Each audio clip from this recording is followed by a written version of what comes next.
I will tell you what it's talking about. So, anybody ever see Red Dawn? I had the craziest experience watching Red Dawn. On watching this film, it's a matter of perspective, right? North Koreans are invading the United States, and parachutes are landing, and they're taking over half the country, and it's crazy, and these poor high school kids are running up into the woods, and dad taught them to use a shotgun or something, and they're now considered, guess what? They're considered terrorists. And they're considered insurgents, outlaws. And I'm like, what a matter of perspective. I'm watching that like, no, they didn't just make that movie.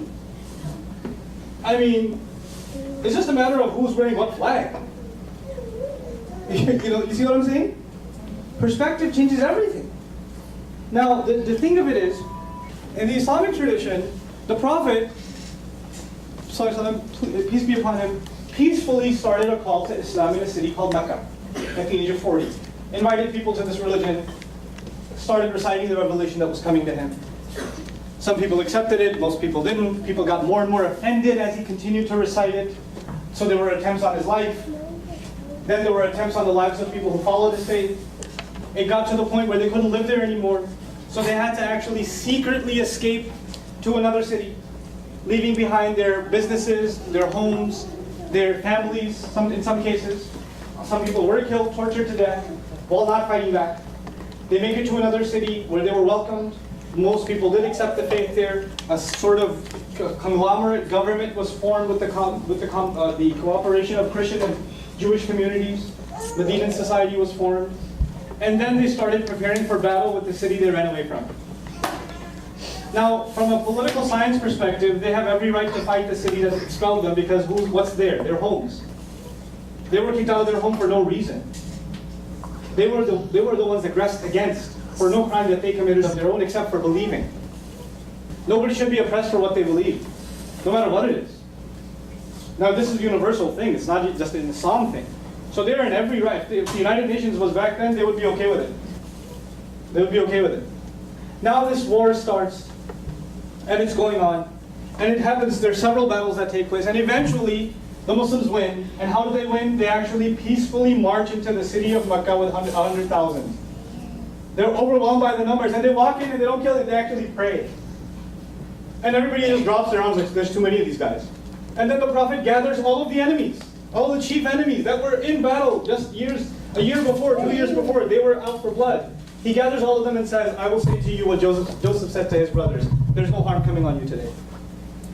Then Revelation comes. This is not the Prophet talking now, it's Revelation talking. Revelation comes and says, these criminals that fought you all this time, give them 4 months. Give them 4 months to think about the faith. Take them to a place that's safe so they don't feel intimidated. If they decide that they want to be Muslims, fine. If not, they better not come back, and if they do, kill them wherever you find them. But they have how much? 4 months. 4 months. And in those 4 months, if you want to leave, go ahead, pack your bags and get out of here. If you want to accept Islam, if you come to that decision yourself, you know what? You're an equal citizen. And if not, we don't take prisoners. We're not taking prisoners. But until those 4 months, you are free to do what you want. This is the specific context of that declaration. It is not a universal Muslim foreign policy. It has actually nothing to do with what will happen after the prophetic tradition, because we believe that the punishments of God, like the flood of Noah, or earthquake or fire from the sky, or the town sinking into the ground, those kinds of punishments come from God. You know when they come? When a messenger is in the flesh with the people and he's rejected, then God's wrath comes.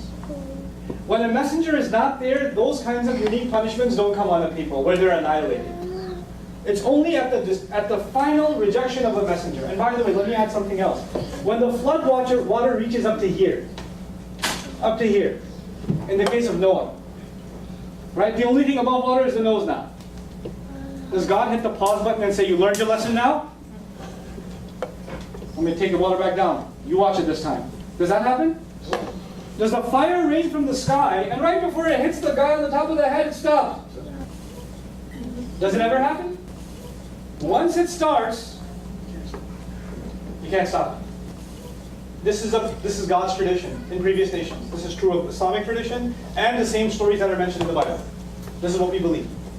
Now in the Prophet's case, the punishment was not coming from the sky or a rain or flood or a typhoon. It was the Muslim army that took over the city of Mecca. And God's tradition fulfilled. All criminals who fought against the messenger should be what?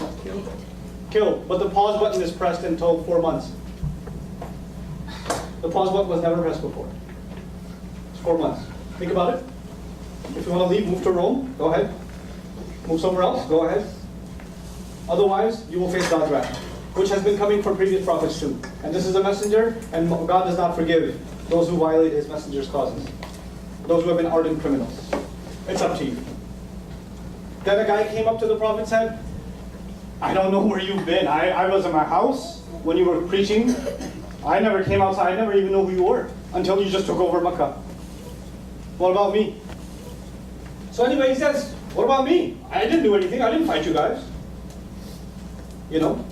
And Allah says, what about them? A specific verse came about the exceptional case.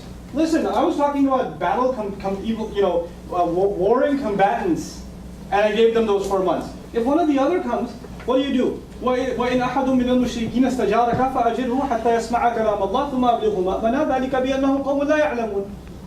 If one of the idol worshippers comes to you saying, listen, I have no idea. I don't know what this stuff is. Then فَأَجِرْهُ, leave him be and keep him safe. Ajru means two things. Leave him be and keep him safe. حَتَّى يَسْمَعَ كَلَامَ اللَّهِ, until he gets to hear God's word. ثُمَّ أَبْلِغْهُ مَأْمَنًا. Then after he hears God's word, take him to a safe place. ذَلِكَ بِأَنَّهُمْ قَوْمٌ لَا يَعْلَمُونَ. That's because they were a people that didn't know. That's because they're people that didn't know. People that didn't know, you are responsible to protect them. Let them know what this is, because they didn't know. But you're also responsible to protect them. Context. Without context, you can pull anything out. Without context, I'm running around after my child, playing with her, and I would say, I'm going to get you. I'm a lion, I'm going to eat you. I say it all the time. Here you record. Nouman Ali Khan told his children that he's going to eat them. We have a direct recording. I'm going to eat you. Did you say that, sir? Yes, I did. I actually did say that. And then they asked my child, were you scared? I was really scared. Context, guys. Context. You know, it's so easy to manipulate a text. And the beauty of it is, when I see people manipulating the Quran as text, I find fulfillment of God's word in that. Because he says, يُضِلُّ بِهِ كَثِيرًا وَيَهْدِي بِهِ كَثِيرًا وَمَا يُضِلُّ بِهِ إِلَّا الْفَاسِقِينَ. He guides with this word many, and he lets other people be misguided with this word, many of them. And the only one who go into misguidance by using the word are people who are inherently corrupt. People that have corrupt intention will use it for misguidance, and when they do that, I say, oh, you told us. Thanks. Thanks for the heads up. So I'm not shocked by it.